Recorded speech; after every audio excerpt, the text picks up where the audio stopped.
Berbagai topik menarik dikupas dalam dialog hari ini.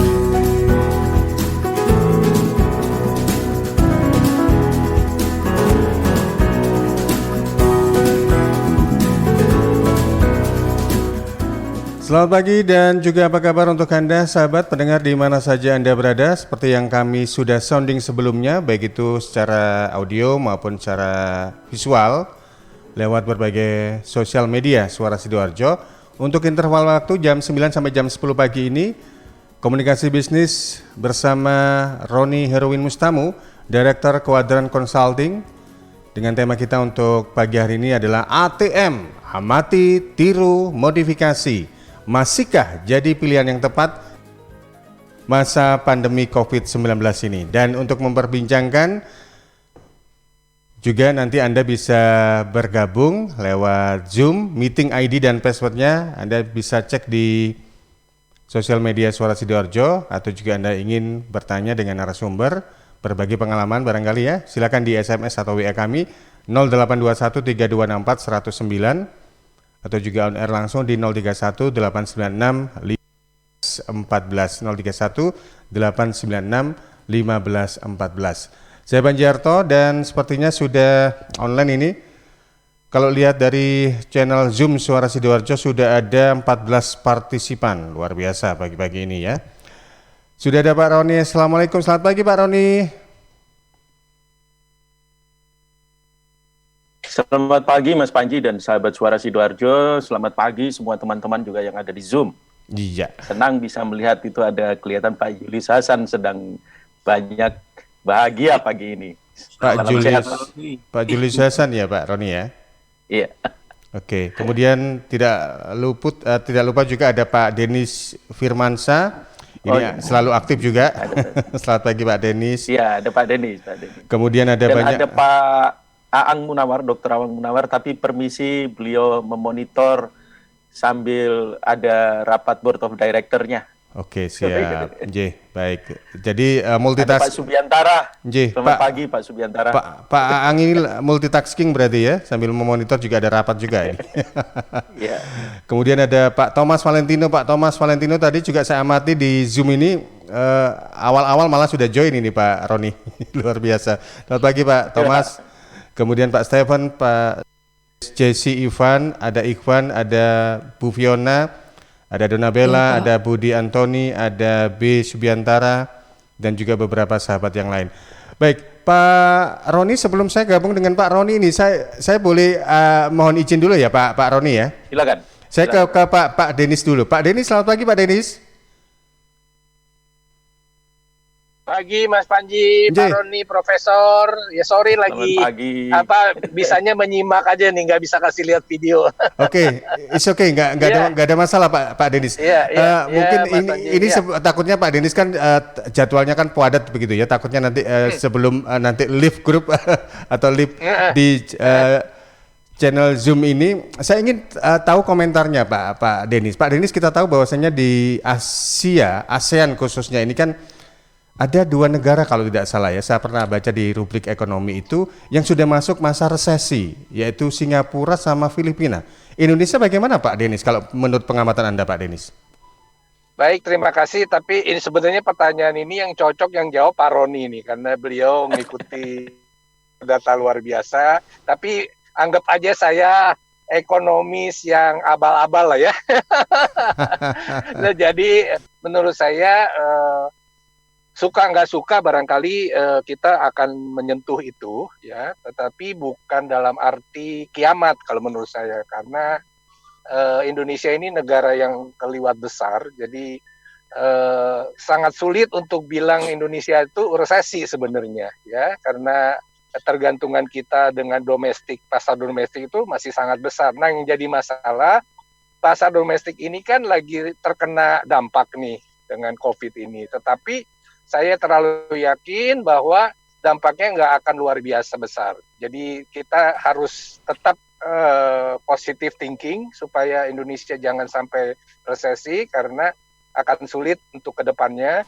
Tetapi kita juga kalau hal-hal misalkan perbaikan ekonomi, mungkin dengan kejadian seperti ini kita akan melakukan banyak terobosan-terobosan yang sebelumnya kita tidak terpikirkan. Jadi menurut kita harus lewati masalah ini dengan baik semuanya, apalagi kalau kita bersatu padu dalam menyambut kemerdekaan Indonesia yang ke-75. Ya, suatu usia yang luar biasa, dan sungguh Tuhan terlalu baik buat Indonesia. Jadi mari kita maju bersama, jangan sampai kita juga ketinggalan. Itu aja Mas Panji. Ya, ya betul. Mudah-mudahan Indonesia nggak masuk ke dalam jurang resesi gitu Pak ya, karena pasar domestiknya luar biasa, apalagi juga ada good news, pemerintah juga akan menyalurkan bantuan 600.000. Ini saya juga nunggu ini Pak untuk pekerja. Sambil sesekali ngecek di rekening ini. Iya, katanya itu tiba-tiba nanti seperti ada masuk aja uang katanya, dengan ceritanya begitu. Tapi mari kita dukung pemerintah, karena Indonesia bukan satu-satunya yang lakukan, Amerika juga luar biasa lakukan itu, karena apa? Mereka juga harus melindungi rakyatnya. Nah, Indonesia juga saya yakin akan melindungi rakyatnya. Baik. Itu aja Mas Panji. Terima kasih Pak Denis untuk kesempatannya. Ini saya ajak ngobrol di awal-awal ini. Baik, sekarang kembali ke... Saya tetap menyimak kok, tetap menyimak. Siap, baik. Saya kembali ke Pak Roni, ATM. Yang pasti ATM ini bukan anjungan tunai mandiri ya, tapi kalau istilahnya Pak Roni adalah amati, tiru, modifikasi. Masihkah jadi pilihan yang tepat di masa pandemi ini? Moga Pak Roni. Ya, terima kasih Mas Panji. Bapak Ibu, saudara-saudara sekalian, sahabat Suara Sidoarjo, katakanlah dalam 20 tahun terakhir kita selalu bicara kalau di bisnis itu kompetisi. Nah, ketika kita bicara kompetisi itu ada banyak sekali obat dewa yang selalu didorong. Salah satu diantaranya adalah inovasi. Nah, sekian tahun yang lalu itu di seluruh Indonesia hampir semua orang selalu mengatakan disrupsi. Tetapi orang cenderung mengatakan disrupsi itu seakan-akan hanya dari satu sudut pandang teknologi. Saya memandang hari ini kita menghadapi COVID itu juga disrupsi. Karena disrupsi itu sebetulnya bukan sekedar menyebabkan yang namanya pindahnya nilai kepada kompetitor. Yang menurut, teoritik ya, Slowitsky itu value migration. Migrasi. Kita tidak bisa melayani dengan baik sehingga pelanggan kita itu pindah kepada penyedia yang lebih baik. Paling gampang handphone deh. Kalau kita merasa kecewa atau hari-hari ini kita provider untuk internet, kita merasa kecewa, ada kecenderungan kita akan pindah ke provider yang lain. Bukan berarti kebutuhan kita berkomunikasi atau menggunakan telepon, menggunakan internet hilang, tetapi kita pindah karena tidak puas. Nah, itu namanya value migration, migrasi nilai, pindah ke tempat yang lain. Gitu. Hari ini akibat COVID, disrupsi itu bukan sekedar terjadinya perpindahan nilai dari satu perusahaan ke perusahaan yang lain. Dalam beberapa kasus yang terjadi malahan demand-nya hilang. Pasarnya yang hilang. Tiba-tiba nggak ada pasar, nggak ada yang minta. Kenapa nggak ada yang minta? Sederhana misalnya karena dia harus belajar dari rumah, dia harus bekerja dari rumah. Masih ingat? Dulu ada yang namanya online taksi. Sekarang yang tersisa tinggal ojek online-nya. Siapa yang berani naik online taksi? Karena kita tidak pernah tahu siapa yang naik sebelum kita. Kita tidak pernah tahu drivernya seperti apa dan sebagainya, begitu ya. Nah, ini pun ojeknya ini pun bertahap perpindahannya. Di punggung harus ada semacam tameng begitu untuk memilah. Ini semua adalah disrupsi. Pertanyaannya, ketika kita menghadapi semua itu, betulkah kita ini punya cukup sebagai satu perusahaan, apalagi kalau perusahaan itu baru. Nah, saya selalu mengingatkan, tidak bisa kita menggunakan formula-formula lama. Dalam setiap tahapan, dalam setiap zaman, itu ada yang namanya kebaruan. Pertanyaan adalah, prinsip kebaruan apa yang didorong oleh perusahaan kita? Kebaruan apa yang kita hadirkan? Saya suka gangguin orang lah. Dan sering saya sampaikan juga di sini.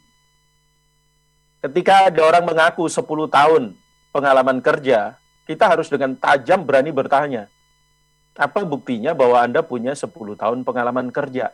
Jangan-jangan cuman 1 tahun pengalaman kerja yang diulang 10 kali. Artinya dalam 1 tahun pertama, dia hadirkan kebaruan, dia temukan satu formula, dia nyaman, dan selama 10 tahun dia copy ulang aja itu formula dia tahun pertama. Sehingga tidak muncul apa-apa. Di negara ini ada sangat banyak uang negara habis untuk BUMN.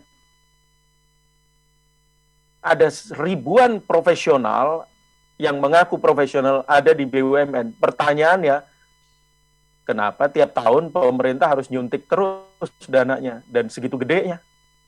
Bahkan di Jawa Timur ada perusahaan yang kalau menurut saya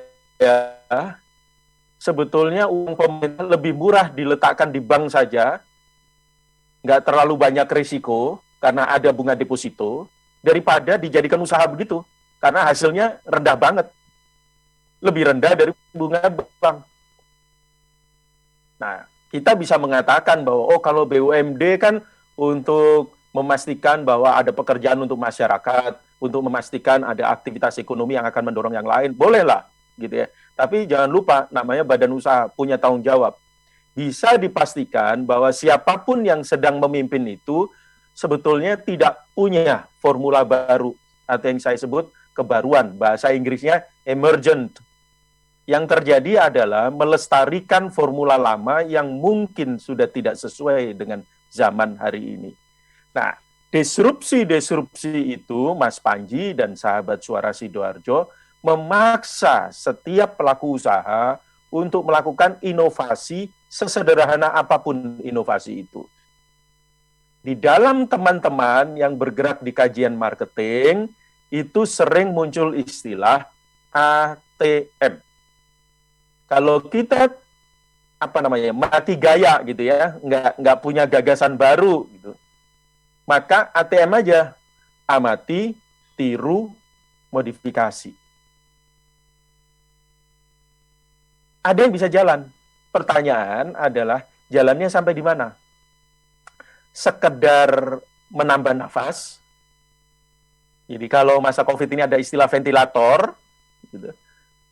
Sekedar menambah umur sebentar, yang nanti akan ada masalah lagi ketika akar masalahnya tidak diselesaikan, atau memang ATM ini adalah formula ajaib, obat dewa yang bisa dipakai untuk siapa saja. Itu tantangan. Saya pribadi selalu mengatakan ATM itu sifatnya temporer. Temporer artinya begini, sambil kita membentuk tim atau menunggu hasil kerja tim merumuskan hal-hal yang baru, oke, untuk sementara amati, tiru, kemudian modifikasi sedikit aja. Ada sahabat saya yang sangat jago di bidang otomasi, hari ini ada di sini. Nanti beliau wajib itu untuk berkomentar, Pak Tony Leonard. Nah, Pak Tony ini salah satu tugasnya adalah mengamati. Dari diamati itu, beliau akan merumuskan formula-formula tertentu yang kemudian akan menjadi sebuah teknologi.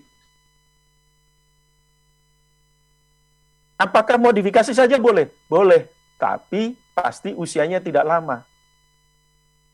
Karena itu hanya, katakanlah misalnya kita terluka, ya sudah diplester dulu. Gitu kan. Tapi kalau lukanya besar gimana? Apakah plesternya cukup? Ya lumayanlah diplester dan diperban sambil kita pergi ke rumah sakit. Nanti dijahit di rumah sakitnya. Gitu. Nah, hal-hal yang seperti ini, sahabat Suara Sidoarjo, perlu muncul kebaruan. Nah, kalau kita tanya, jadi ketika kita bahas tentang inovasi tadi, kebaruan, apakah cukup dengan ATM? Nggak cukup. Nggak cukup. Amati, tiru, modifikasi. Jangan tertipu dengan siapapun lah yang mengklaim dirinya sebagai motivator, begitu ya. Nggak akan selesai itu. Tidak relevan menurut saya pada zaman krisis seperti hari ini. Hanya bisa untuk bertahan hidup. boleh nyambung aja. Oh, tetangga saya melakukan A, ternyata bisa loh. Kalau gitu saya A juga. Iya, boleh.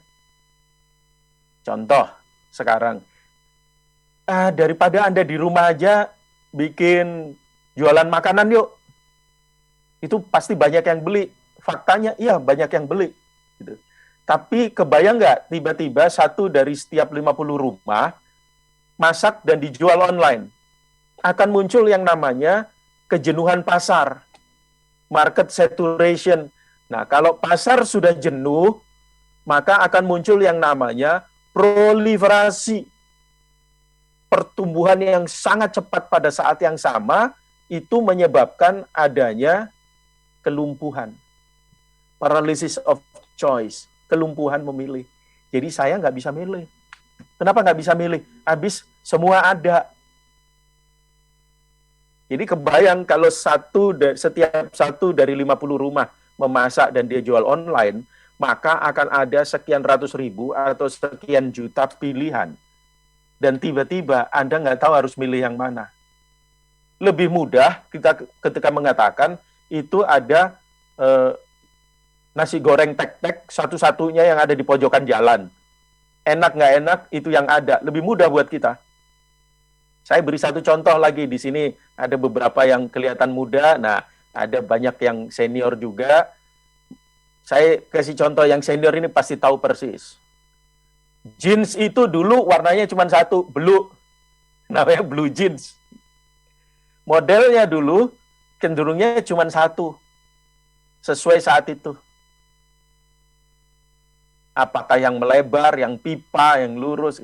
Itu cuman itu. Jadi siapapun kalau pergi ke toko mau beli jeans, dia akan dapatnya blue. Warnanya biru. Dan kemudian pilihannya ya model yang ada lagi ngetren saat ini.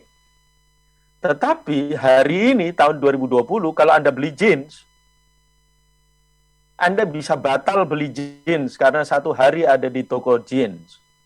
Kenapa? Warnanya tidak hanya biru. Sekalinya biru ada gradasi.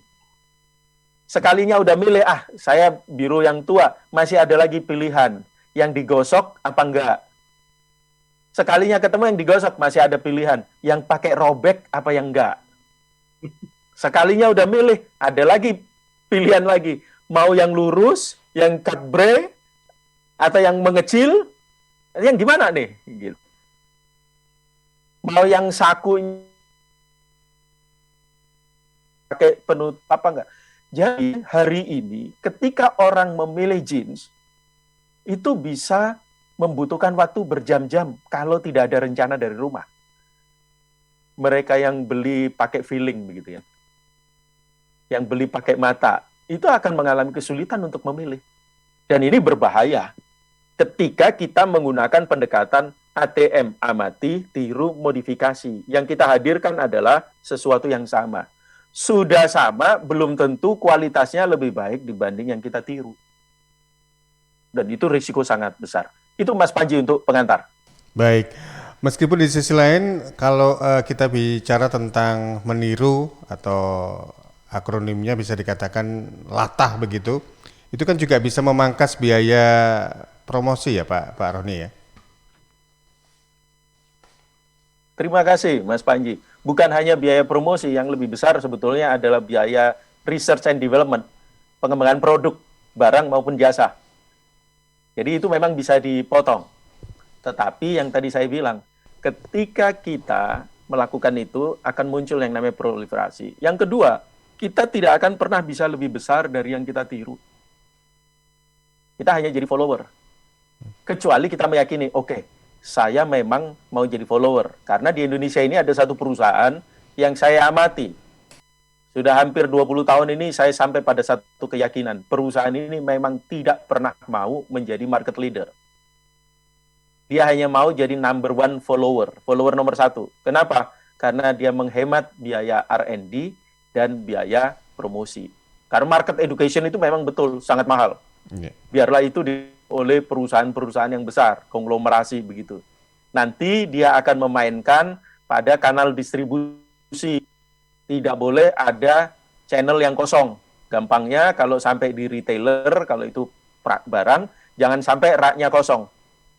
Nah, tetapi model itu juga menunjukkan kalau dari sisi pelanggan ya, bahwa pasar yang disasar adalah pasar yang memang mau membeli produk murah. Kalau kita sungkan mengatakan produk obrolan, model yang seperti itu sangat jelas adalah karakter dari perusahaan yang target marketnya adalah pelanggan yang fungsional. Pengambilan keputusannya hanya pada kegunaan produk barang atau jasa itu ditambah harganya paling murah. Baik. Dia tersedia. Baik. Pak Roni. Loyalitas hampir tidak ada. Baik. Pak Roni, kita jeda dulu dan kita nanti akan ada peluang untuk satu di antara partisipan yang seperti yang direkomendasikan Pak Roni tadi untuk bisa share mengenai tema kita di pagi hari ini. Baik sahabat, kita break dulu. Ada beberapa pesan untuk Anda, nanti kita akan kembali sesudah pesan-pesan berikut ini. Suara Sidoarjo, Lembaga Penyiaran Publik Lokal Pemerintah Kabupaten Sidoarjo. Warga Sidoarjo dan sekitarnya, karena merebaknya wabah virus corona, pemerintah menghimbau untuk menghindari kerumunan dan kegiatan di luar rumah. Untuk itu warga Sidoarjo dan sekitarnya yang akan melakukan pembayaran pajak kendaraan bermotor bisa lewat layanan online. Anda bisa memanfaatkan fasilitas pembayaran online di e-Samsat, Link Aja, PPOB Indomaret, Alfamart, Tokopedia, dan juga Gria Bayar BTR. Manfaatkan juga diskon berupa pemotongan nilai pokok pajak kendaraan bermotor khusus untuk warga Jawa Timur. 15% untuk roda 2 atau 3 dan 5% untuk roda 4 atau lebih. Berlaku sampai 31 Agustus 2020. Informasi ini disampaikan oleh kantor bersama Samsat Sidoarjo Kota dan Krian. Tisu, masker, hand sanitizer, apalagi ya? Situ mau kerja atau mau camping sih? Kayak mau naik gunung aja. Hello, selama ini kemana aja? Ini yang perlu disiapin buat adaptasi kebiasaan baru alias new normal. Sekarang ini kita kudu dan harus terbiasa dengan kebiasaan hidup sehat, bersih, sesuai protokol kesehatan. Saat ini kita dalam perubahan pola hidup dalam situasi pandemi COVID-19. Jadi kita perlu melaksanakan adaptasi kebiasaan baru atau protokol kesehatan dalam kegiatan sehari-hari. Jangan lupa pakai masker, tetap jaga jarak, sering cuci tangan pakai sabun dengan air mengalir. Sediakan hand sanitizer kemana-mana. Kalau flu, di rumah saja. Nggak perlu bersalaman, say hello saja. Kalau nyampe di rumah, langsung mandi. Gunakan uang elektronik. Kalau naik kendaraan umum, jaga jarak. Balita atau lansia, di rumah saja. Ayo menuju new normal dengan melaksanakan protokol kesehatan dan menerapkan adaptasi kebiasaan baru. Hei, udah jam berapa nih? Kebiasaan telat juga masuk new normal ya? Ada yang kurang satu, uang sakunya belum. Iklan layanan masyarakat ini persembahan Dinas Kesehatan Kabupaten Sidoarjo. Sahabat Untak Surabaya, Universitas 17 Agustus berada di peringkat 57 perguruan tinggi terbaik dari 4.000 lebih perguruan tinggi di Indonesia. Memiliki 28 program studi dengan 3 prodi diploma, 16 prodi sarjana, 6 prodi magister, dan 3 prodi doktor.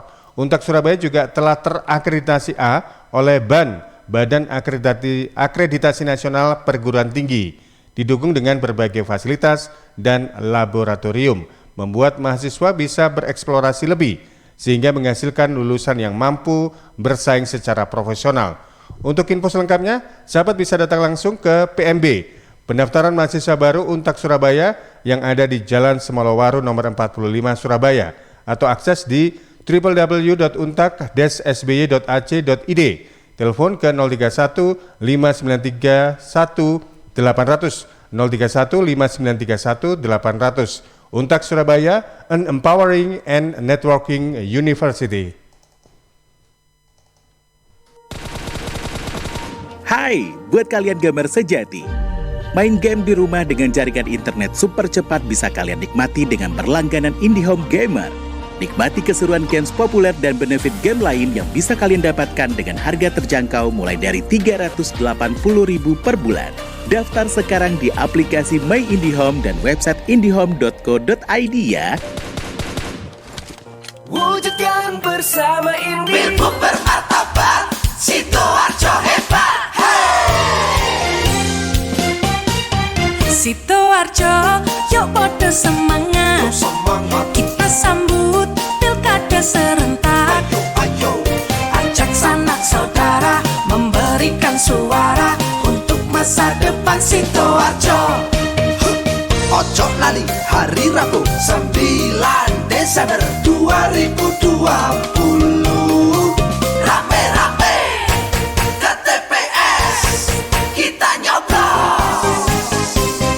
Yuk warga Sidoarjo, pakai hak pilih kita untuk milih bupati dan wakilnya. Sukseskan pilgub langsung, umum bebas rahasia, jujur adil serta bermartabat. Yuk warga Sidoarjo, pakai hak pilih kita untuk milih bupati dan wakilnya. Sukseskan pilgub langsung, umum bebas rahasia, jujur adil serta bermartabat.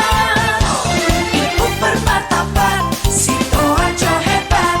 Pilgub bermartabat, Sidoarjo hebat. Sukseskan pilgub Sidoarjo 2020. Sahabat, air adalah 2/3 dari komponen penyusun tubuh kita. Jadi pilihlah air yang bukan hanya untuk pelepas dahaga, tapi juga punya nilai lebih. Untuk sehari-hari pilihlah air mineral Santri, produksi Kopontren Sidogiri Pasuruan.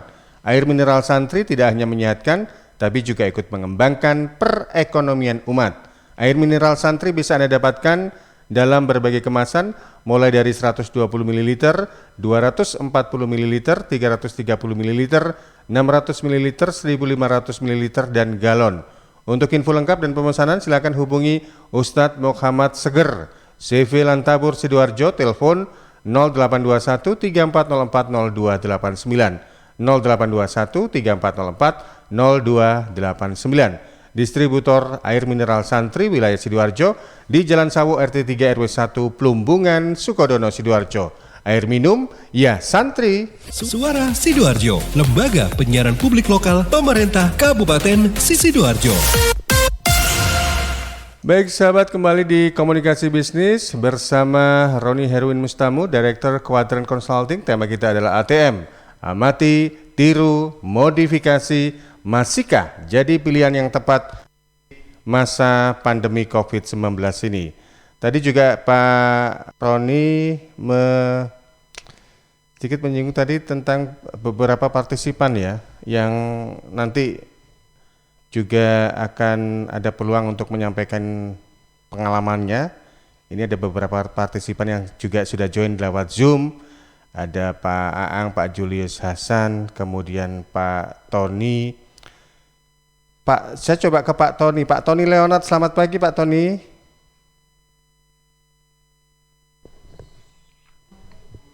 Sepertinya dia lagi ke toilet, kosong itu videonya. Oh, kosong ya. Kemudian Nanti akan balik lagi pasti. Oke, kalau begitu ke Pak Subiantara. Pak Subiantara, selamat pagi Pak.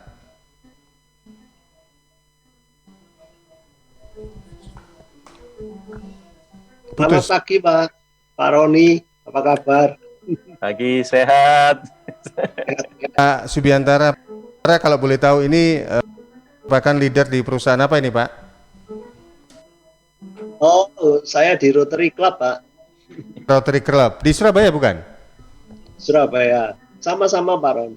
Pak Roni juga, baik. Mungkin Pak Subiantara bisa berbagi share pengalaman mengenai tema kita untuk pagi hari ini Pak. Ya, ya saya cukup tertarik dengan tema ini Pak, karena memang saya sudah dengar ATM ya cukup lama, dan memang benar bahwa yang Pak Roni bilang itu mesti ada kelanjutan daripada ATM ya, karena ATM kan masih amati dan dan ada modifikasi dari original kreatornya ya. Jadi kita selain ATM memang adalah suatu langkah pertama sebelum kita bisa menciptakan suatu hal yang lebih konkret, yang lebih original ya. Memang karena kita tertarik sekali ini ya, karena kita juga banyak melakukan hal seperti Di ATM kita juga mesti ada suatu. Nggih. Baik, Pak Subiantoro. Kelihatannya backsound piano di belakang yang menarik ini. Oke, Pak Tony Leonard, apakah sudah join lewat Zoom kembali? Selamat pagi Pak Tony.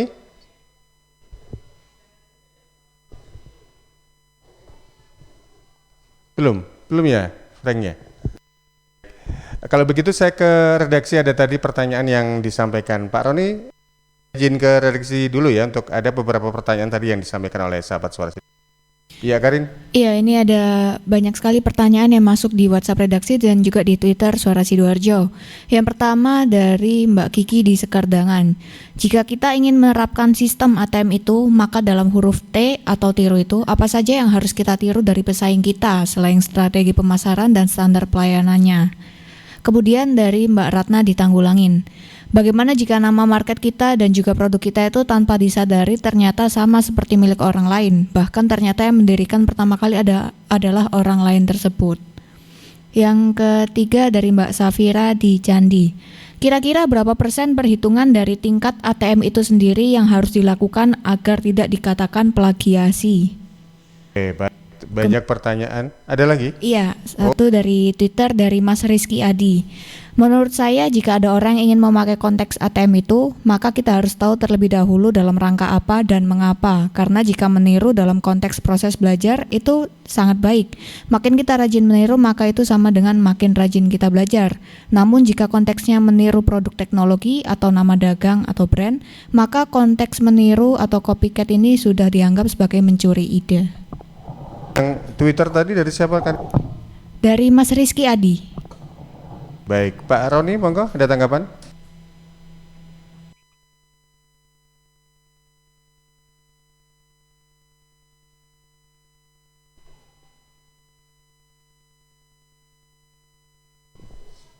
Maaf, tadi belum. Terima kasih buat Mas Panji dan sahabat Suara Sidoarjo yang berasal dari sosial media mengamatinya ini. Terima kasih, saya jawab satu persatu ya. Mbak Kiki dari Sekardangan, apa saja yang bisa ditiru? Jadi ketika kita meniru, harus meniru yang baik. Jadi kalau meniru punya lawan, kita lihat dia unggul di bidang apa. Ada yang namanya faktor kunci keberhasilan. Dia kuatnya di mana? Kita lihat itu. Kadang-kadang kekuatan itu terletak pada timnya yang kompak misalnya. Nah, meniru tim yang kompak itu kan tidak mudah. Maka kita lihat bagaimana caranya supaya tim kita sama kompaknya. Kalau bisa lebih kompak dari sana. Kalau yang ditiru sekedar strategi pemasaran dan strategi pelayanan saja, itu juga boleh kalau itu dianggap sebagai satu kekuatan. Di perusahaan jasa, kekuatannya adalah di sana. Boleh. Hari ini kan banyak orang meniru. Oh, kalau supaya calon pelanggan yakin, maka saya sediakan tempat untuk spray disinfektan sebelum masuk kantor. Nah, terus ditiru boleh-boleh saja. Gitu. Namanya meniru begitu ya. Boleh-boleh saja, tapi yang ditiru selalu yang terbaik. Tapi ingat, selalu saya katakan menirunya nggak boleh lama-lama. Yang dari Tanggulangin tadi, apa yang terjadi kalau kemudian brandnya sama? Dan bahkan di sana lebih dulu. Di dalam urusan brand, itu persoalannya bukan siapa yang duluan.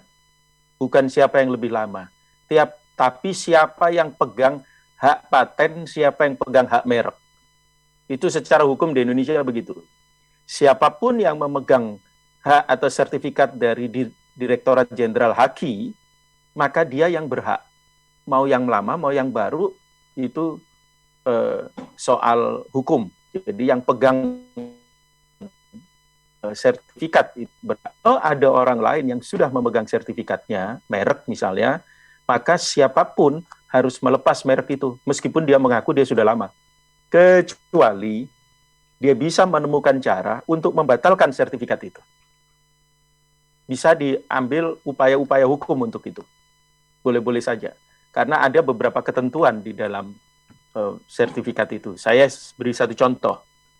Ketika ada satu brand mendapatkan hak atas merek, terus kemudian dia berjalan sekian tahun, terus suatu saat berhenti. Nah, ketika berhentinya itu sepanjang 2 tahun tidak dilakukan apapun, nggak ada gerakan, maka setelah 2 tahun itu brand jadi bebas dimasuki oleh orang lain. Nah, kalau brand itu dia pegang sertifikatnya tapi belum pernah digunakan sama sekali, maka waktu tunggunya 5 tahun. Dan itu kita mesti tahu. Gitu. Tapi saya suka mengatakan, kenapa kita berbisnis itu harus melukai orang lain? Kan kita ini harus memukau para pelanggan, bukan mencari musuh. Gitu. Nah, jadi mari kita pikirkan.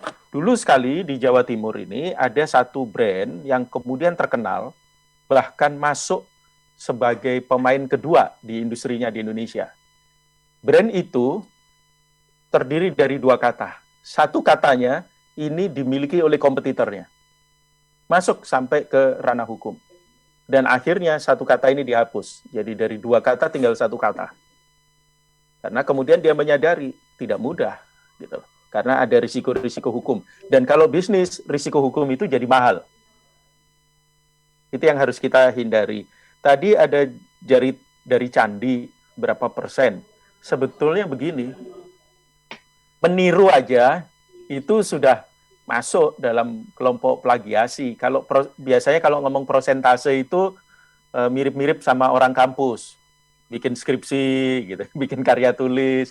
Itu tergantung kebijakan masing-masing kampus. Ada yang 15%, ada yang 10%, ada yang 20%, bahkan ada yang 30% masih dimaafkan. Gitu. Tapi kalau di bisnis, itu masing-masing perusahaan punya lawyer. Begitu. Ketika lawyernya ini sanggup untuk membuktikan bahwa Anda aslinya meniru, itu akan jadi masalah.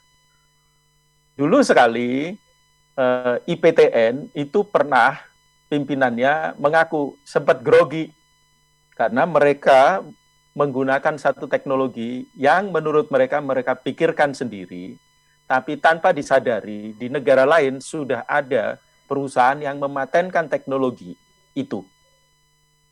Nah, jadi mereka galau. Nah, di tengah galau kemudian ditemukan, oh ternyata tidak sama. Nah, ketika ditemukan tidak sama ada lega. Karena begini, Bapak Ibu sekalian, sahabat Suara Sidoarjo, yang namanya penemuan, inovasi, itu kan kadang-kadang kita nggak sengaja bisa punya pemikiran yang sama dengan orang di belahan bumi lain. Tiba-tiba saja kita berpikir yang sama. Terus kemudian dihitung siapa yang duluan. Saya beri satu contoh. Batik. Batik itu diklaim sebagai teknologi Indonesia. Betulkah demikian? Pemerintah RRT kemudian mengatakan mereka punya produk persis dan mengatakan batik dari sana. Tapi diingatkan sama pemerintah Indonesia bahwa nama batik itu sendiri ada keaslian nama Indonesia. Sehingga disebutkan. Tapi pemerintah Indonesia sekarang juga tidak pernah mau mengklaim batik itu adalah asli Indonesia. Karena teknologi menggunakan lilin itu sudah dipakai sejak zaman Mesir kuno. Nah, ini kan kita nggak pernah tahu siapa yang duluan nih. Gitu. Jadi klaim seperti itu menjadi sangat sulit. Ya. Saya sepakat dengan yang disampaikan oleh Mas Rizky. ATM itu dilakukan memang hanya untuk menahan nafas, menyambung nafas, hanya untuk menyambung nafas. Jadi supaya kita bisa melakukan penelitian lebih dalam atau pengembangan produk lebih dalam, sehingga kita punya produk yang khas, yang unggul, begitu. Jadi tidak boleh sekedar copy paste kalau karya tulis gitu atau copycat gitu kan. Tidak bisa seperti itu. Tapi silahkan sebetulnya itu semacam jembatan begitu. Semacam jembatan dalam arti bahwa karena saya belum punya gagasan, oke, saya coba lihat pakai yang itu dulu. Tapi nggak boleh lama. Terima kasih Mas Panji. Itu Pak Tony sudah masuk Mas Panji. Tony, selamat pagi. Selamat pagi. Tony barangkali juga punya ide-ide atau juga komentar mengenai tema kita pagi hari ini, Pak Tony. Saya nih baru duduk. Tapi bukan di kursi panas ya, Pak? Oh, saya baru sadar kalau video saya ini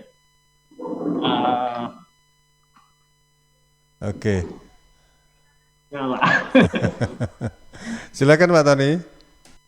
Oke, mungkin kebetulan saya main di sisi teknologi ya. Tadi saya sempat sekilas lihat, mendengar Mas Roni bahwa disruptif itu bukan hanya teknologi. Ya, saya sangat setuju.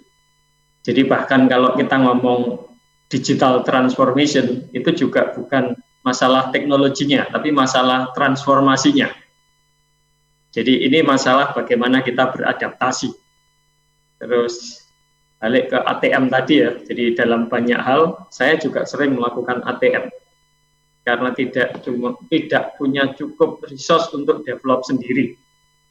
Jadi misalkan saya banyak main di automation, di manufaktur, terus saya juga punya beberapa partner di prinsipal yang punya banyak teknologi. Beberapa case customer kami itu tidak butuh teknologi semewah itu. Jadi kalau tadi ATM, mungkin saya M-nya jadi malah mengurangi fitur.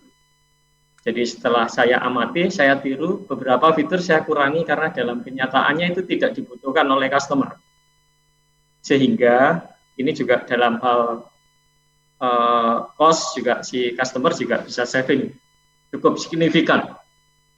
Mungkin itu sih yang bisa saya sharing dari pengalaman saya di lapangan ya. Terima kasih banyak, Mas.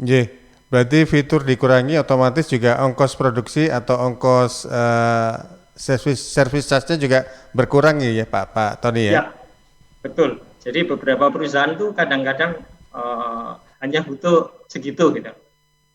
Jadi kalau kita ngomong, kita membedakan antara nice to have sama just enough.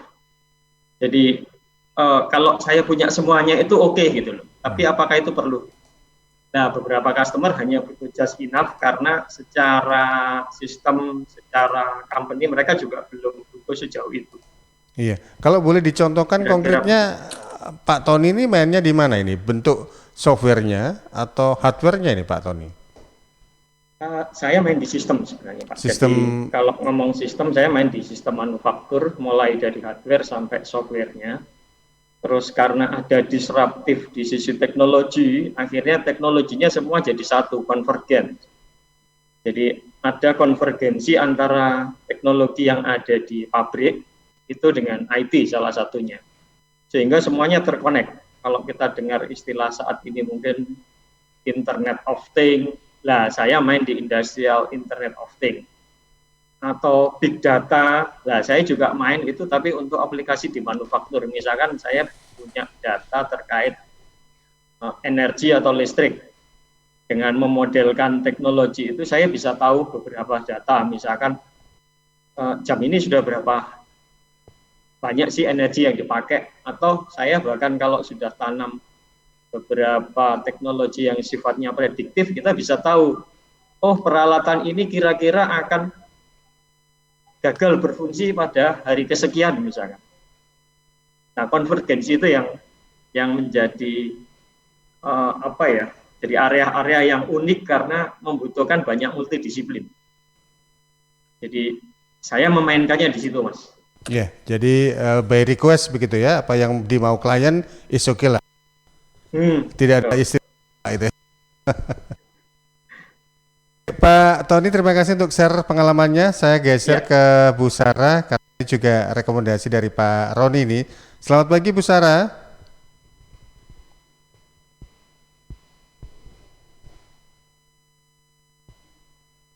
Suaranya belum keluar. Bu Sarah, selamat pagi. Pagi. Iya, Bu Sarah. Apa kabar Bu Sarah? Iya baik. Selamat pagi Pak Roni. Selamat pagi semua. Saya cuma dikasih clue oleh Pak Roni, expert di bidang manajemen. Cuma kan mungkin belum banyak yang tahu. Kalau boleh bercerita sedikit ini, Bu Sarah apa ini backgroundnya ini? Saya saat ini join juga sama dengan Pak Roni di Rotary Surabaya Persada. Sementara itu aja. Baik. Kalau dari aspek usaha untuk kalau kita lihat dari sisi ATM, amati, tiru, dan modifikasi dari pengalaman dan juga pengamatan Bu Sarah ini, monggo bisa dibagikan kepada sahabat dan juga partisipan yang lain, Bu Sarah. Ya, tadi saya yang ATM itu saya spesifik ke T-nya ya. Tiru. Ya memang kita mungkin bukan tiru, lebih tepatnya mungkin menginspirasi gitu. Itu lebih tepat. Karena tiru itu nanti bisa kemana-mana. Apalagi kalau udah bisnis itu bisa berurusan dengan hukum, dengan hal-hal yang lain. Mungkin saya lebih tepat kalau itu menginspirasi. Terbentur pada copyright begitu ya Bu Sarah ya? Kan harus orisinal. Ide itu kan harus orisinal sebenarnya. Tapi kadang mungkin bisa inspirasi itu kita bisa lihat dari kompetitor kita, mungkin yang kita bisa lakukan create dan juga modifikasi di sana begitu ya? Ya itu tadi menginspirasi kalau menurut saya. Kalau meniru itu kesannya copy paste gitu loh. Kesannya itu benar-benar copycat. Baik. Baik, terima kasih Bu. Terima kasih Bu Sarah untuk kesempatannya berbagi pengalaman dan juga komentar di kesempatan pagi hari ini. Kembali ke Pak Roni. Pak Roni, terima kasih. ATM, amati, tiru, modifikasi juga. Tadi juga ada masukan dari Bu Sarah mengenai kalau dalam konteks tiru, jangan-jangan nanti kita ini ide-ide kreativitas kita nggak muncul ini Pak, dan juga kita terbentur pada aspek-aspek yang namanya hak kekayaan intelektual, copyright dan sebagainya, Pak Roni. Mas Panji, sebelum masuk ke sana, bagaimana kalau kita mendengar pandangan dulu dari Pak Julius nih? Oh iya, silakan. Pak Julius. Ya Pak. Silakan Pak Julius. Saya mau kasih informasi aja. Dulu saya pernah sekolah di Jerman. Kebetulan saya sekolah arsitektur, high-rise building architect. Jadi waktu saya sekolah itu, profesor saya bilang, daripada kamu ciptain yang jelek, kamu contoh yang bagus. Jadi waktu kita di dalam studio itu, kita banyak buku-buku dari profesional yang memperlihatkan desain-desain yang udah mapan. Tetapi kan kita nggak boleh jiplak. Begitu kita lihat, kita itu bukan dari mula, bahkan itu kita udah mungkin 70% dari tenaga yang orang harus keluarkan, kita nggak perlu keluarkan. Jadi saya nggak sepakat dengan ibu yang barusan. Meniru itu, semua orang meniru. Waktu kita lahir, kita meniru orang tua kita sampai kita dewasa. Dari sifat-sifatnya. Pak Habibie waktu pulang ke Indonesia, waktu dia membangun pabrik, dia membawa orang-orang yang pernah sekolah di Jerman dan di Eropa, itu memperlihatkan bagaimana orang Eropa bekerja di pabrik pesawat kepada karyawan Indonesia yang dididik. Sebelumnya mereka bukan memproduksi pesawat, tapi mengassemble, jadi merakit pesawat. Waktu itu pesawat yang sudah dikenal laku. Jadi intinya meniru itu kita bisa menghemat waktu, bisa menghemat energi, juga dana. Tapi kita harus paham tentang hukumnya. Jadi ada yang boleh ditiru dan ada yang tidak boleh ditiru. Yang nggak boleh ditiru itu adalah merek. Hal-hal lain yang dilindungi hukum, jangan kita tiru. Tapi banyak hal yang bisa kita tiru sebagai perusahaan. Misalnya, prinsip-prinsip berusaha yang baik, sistem manajemen bisa kita tiru, pola kerja bisa kita tiru, proses produksi kita bisa tiru, peralatan yang digunakan kita bisa tiru, strategi pemasaran kita bisa tiru, standar pelayanan kita bisa tiru, fighting spirit kita bisa tiru, juga mentalitas. Jadi itu kira-kira Pak yang bisa saya sampaikan. Terima kasih Pak. Terima kasih Pak Julius Hasan untuk inspirasi dan juga komentarnya ini. Baik, Pak Roni, akhir dari Anda ini Pak Roni. Ya, terima kasih Pak Julius Hasan, luar biasa, tajam, sehingga membuat kita menjadi sangat menyadari bahwa ATM itu memang baik, bisa kita pakai, tapi yang tadi dibilang menyambung, menyambung nafas lah istilah saya begitu ya. Harus ada langkah-langkah berikutnya. Contoh yang tadi arsitektur itu, kalau desain bangunannya semua sama persis, itu jadi bangunan kembar. Dan itu sangat berisiko. Saya setuju dengan semua yang disampaikan oleh Pak Julius Hasan. Jadi Mas Panji dan sahabat Suara Sidoarjo, di tengah pandemi seperti hari ini, kadang-kadang kita ini berada pada titik suntuk, galau. Kenapa? Karena kegalauan itu menyebabkan kita mengalami kesulitan untuk menemukan hal-hal yang baru. Jadi pada model saat ini, seperti hari ini, itu yang namanya memaafkan, itu akan muncul di mana-mana. Jadi adalah wajar kalau kemudian saya nggak punya waktu, saya meniru, seperti persis item-item yang tadi disebutkan oleh Pak Julius Caesar. Dengan catatan satu, jangan sampai gara-gara meniru itu kita melanggar hukum.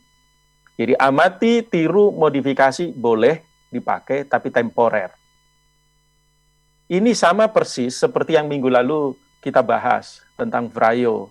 Karena ujung akhirnya calon pembeli akan bertanya, ada value nggak, ada nilai nggak dari apa yang Anda sajikan? Kalau meniru-meniru tanpa ada nilai baru, yang nggak ada gunanya. Tadi disampaikan oleh Pak Tony sengaja meniru, tetapi modifikasi dengan mengurangi fitur. Nah, ada manfaat, ada value bagi pelanggannya, bagi kliennya. Kedua, bisa nggak kita memunculkan kelangkaan di sana? Gampangnya, kalau tidak lewat saya, Anda nggak akan bisa bikin yang kayak gini. Nah, itu rarity.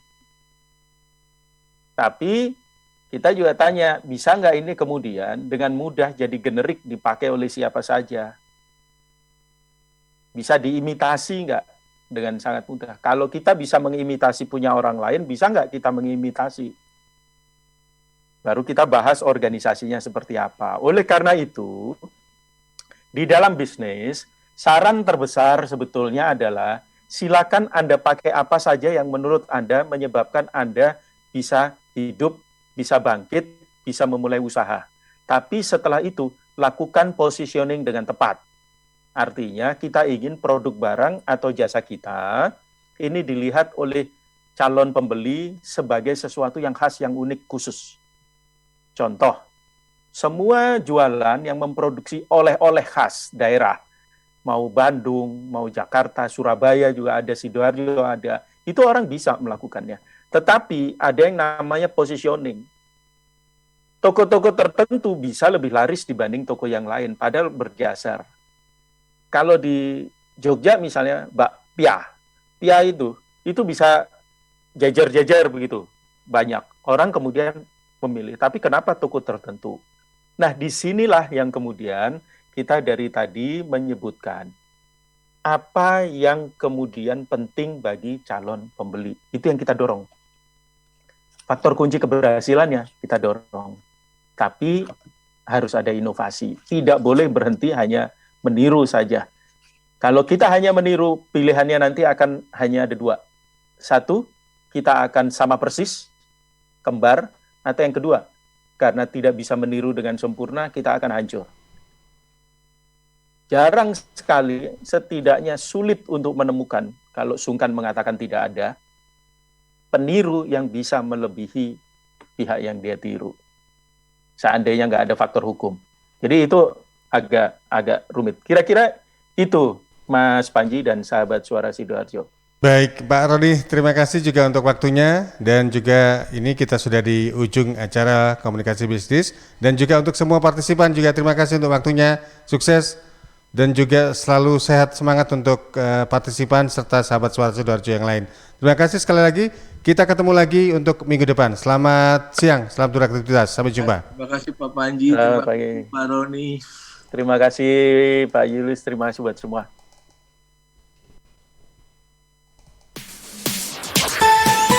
News, Talk, and Music Hits. Suara Sidoarjo. Your multi-platform radio. Baik sahabat Suara Sidoarjo, baru saja Anda ikuti komunikasi bisnis. Temanya adalah ATM, amati tiru modifikasi, masihkah jadi pilihan yang tepat di masa pandemi ini bersama Roni Heruwin Mustamu, Direktur Kuadran Consulting. Saya Panji nanti akan menjumpai Anda di program Jatim News Today, siaran khusus update COVID-19, nanti di jam 11:05. Setiap hari paparan debu, kotoran, polusi